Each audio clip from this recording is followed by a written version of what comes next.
म्हणजे नागनाथ अण्णांच्या नंतर दुसरा माणूस जर असेल बिनकिशाचा कोण तर ते आपले दिलीप पवार साहेब आहेत असं म्हटलं तरी काय वावगं ठरणार नाही। आज महायुतीच्या उमेदवारांची भव्य अशी प्रचार रॅली निघालेली आहे।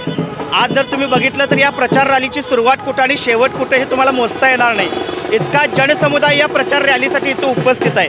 अगदी माझ्यासारख्या युवकांपासून ते आबालवृद्धांपर्यंत आणि अपंगांपासून ते महिलांपर्यंत सर्वजण उत्स्फूर्तपणे या रॅलीमध्ये सहभागी झालेले आहेत।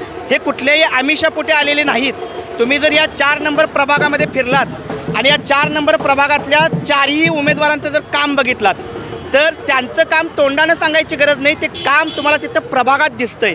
आणि म्हणून ते काम झालेलं पाहूनच या प्रभागातलेच नव्हे तर त्यांच्यावरती त्यांच्या पोटी प्रेम करणारे अनेक असंख्य कोल्हापूरकर या प्रभागातल्या या उमेदवारांच्या निवडणुकीवरती लक्ष ठेवून आहेत आणि त्यांच्या प्रेमापोटी या रॅलीमध्ये सहभागी झालेले आहेत। आपल्या पवार साहेबांच्याकडे जर तुम्ही बघितलं तर पवार साहेबांच्या पॅन्टेला आणि शर्टाला किसाच नाही असं मी म्हणेल। म्हणजे नागनाथ अण्णांच्या नंतर दुसरा माणूस जर असेल बिनकिशाचा कोण तर ते आपले दिलीप पवार साहेब आहेत असं म्हटलं तरी काय वावगं ठरणार नाही।